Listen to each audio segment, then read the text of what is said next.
Olá pessoal, tudo bem? Eu sou Samuel Sena, da Primeira Igreja Batista de Belo Horizonte.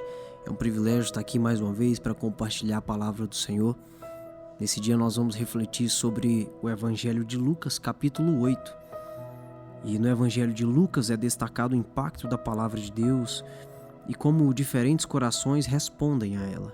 Jesus ensina, Jesus cura, Ele acalma tempestades, revelando que a fé verdadeira nos conecta ao seu poder. Logo no início deste capítulo, nós vemos a parábola do semeador. E quero refletir aqui sobre como está o meu e o seu coração. Jesus conta sobre um semeador que lança sementes em diferentes tipos de solo. E ele explica: a semente é a palavra de Deus, isso no verso 11. A resposta à palavra de Deus diz muito sobre a condição do nosso coração. Estamos permitindo que preocupações, distrações ou incredulidade impeçam o crescimento da fé? Precisamos cultivar um coração fértil, onde a palavra produza muitos frutos. A verdade é que diariamente nós ouvimos a palavra do Senhor. Todo domingo nós vamos aos cultos, às vezes assistimos pregações pela internet e recebemos palavras do Senhor.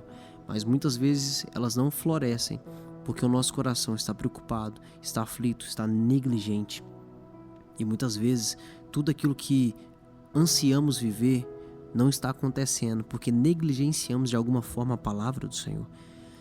E nesta parábola nós aprendemos que precisamos ter um coração aberto para receber aquilo que o Senhor nos entrega, mas não apenas para receber, mas também para cultivar aquilo que o Senhor já tem entregue ao nosso coração. Em seguida nós vemos a tempestade que foi acalmada, A fé que vence o medo. No meio de uma tempestade, os discípulos clamam, e Jesus repreende o vento e repreende as ondas e pergunta: aonde está a vossa fé? Ele diz isso no verso 25. E esse episódio nos ensina que Jesus tem poder sobre qualquer tempestade, seja ela literal ou seja ela no sentido figurado, a tempestade da alma, a tempestade do espírito, a tempestade das emoções, a tempestade do intelecto. Em vez de deixar o medo nos dominar, a gente precisa confiar que Ele está conosco e que Ele tem autoridade sobre todas as circunstâncias. Querido, presta atenção em algo: o poder de Deus não parou. A soberania dele permanece sobre cada detalhe da sua vida, da sua história, da história da sua família. Não existe nada que seja fora do controle de Deus. Ele conhece todos os corações, Ele conhece todas as circunstâncias, Ele conhece todos os caminhos, Ele conhece tudo aquilo que tem sido burocrático, tudo que tem sido difícil, Ele sabe as motivações, Ele sabe tudo.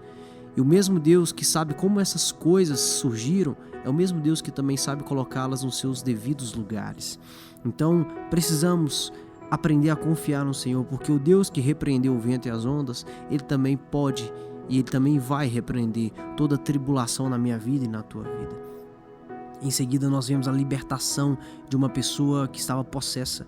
O poder transformador de Cristo Jesus, ele encontra um homem possesso por uma legião de demônios e o liberta. O homem restaurado deseja segui-lo, mas Jesus diz: volta para tua casa e conta tudo o que Deus fez por você, no verso 39.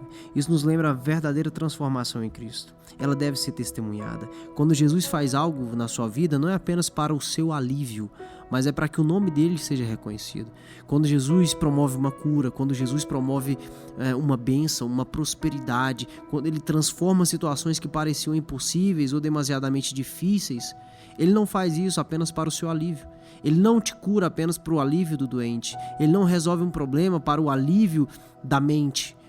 Mas tudo que Jesus faz é para que o seu nome seja glorificado e conhecido.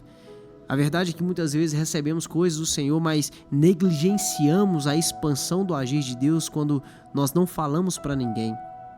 Tem muita gente que diz: não posso contar essa bênção, senão vai estragar. Não posso contar tal testemunho, porque você sabe, quando todo mundo fica sabendo, as coisas estragam. Querido, você serve um Deus de todo poder. Nenhuma superstição pode fazer parte da tua vida, porque o teu Deus é real. Aquele Deus que te abençoou, aquele Deus que abriu a porta para você, ele não é mais fraco do que o desejo ruim de pessoas sobre a tua vida. A verdade é que quando Jesus te abençoa, é para que o nome dele seja conhecido e glorificado. Vejo muitas pessoas e até mesmo muitos cristãos que são abençoados e falam: não, deixa eu ficar calado, não vamos contar para ninguém, senão vai estragar. Muitos até falam: o que ninguém sabe, ninguém estraga. Mas a verdade é que isso é contrário à palavra do Senhor. Precisamos sim testemunhar aquilo que Deus fez na tua vida. Ai, mas se der errado depois, se der errado é porque não foi Deus. Porque quando Deus abençoa, nada pode dar errado. A Bíblia diz que a porta que Deus abre, ninguém pode fechar. Então, querido, aquilo que Deus fez na tua vida precisa ser compartilhado. Pessoas precisam ver que o seu Deus ele é real, que o seu Deus é poderoso e que ele é digno de ser buscado e de ser adorado. Em seguida, vemos a mulher do fluxo de sangue e a filha de Jairo. Essa é a fé que toca Jesus. Uma mulher toca nas vestes de Jesus e essa mulher estava enferma há 12 anos e ela é curada.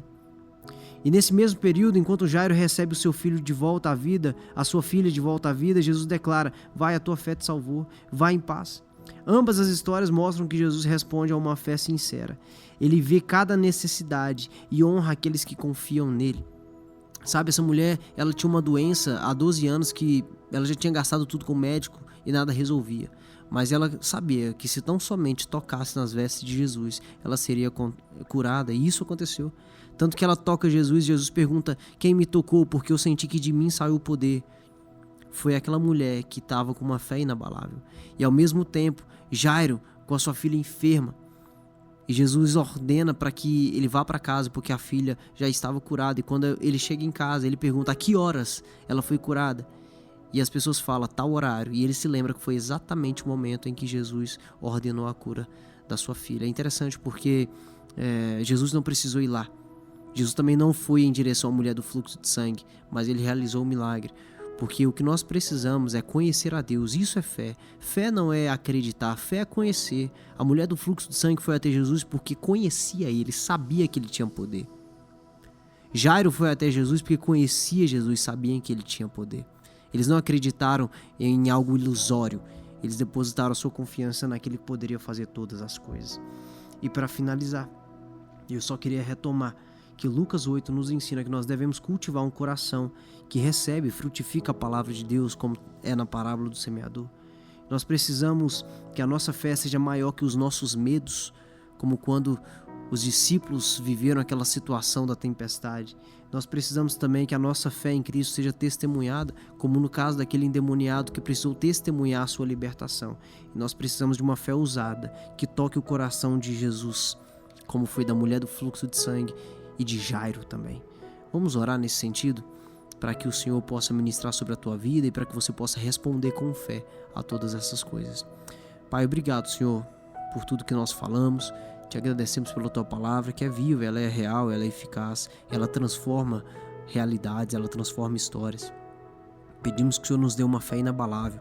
Pedimos também que o Senhor nos dê uma fé madura, meu Deus, e que como filhos do Senhor possamos caminhar contigo em retidão, possamos caminhar contigo crendo que de fato Tu és o autor e consumador da nossa fé, crendo que o Senhor é aquele que nos sustenta e que o Senhor é aquele que termina aquilo que começa. O Senhor já começou uma grande obra em nossas vidas e a nossa expectativa é que a gente possa responder com fé a tudo aquilo que o Senhor já nos permitiu viver. Em nome de Jesus eu agradeço. Amém.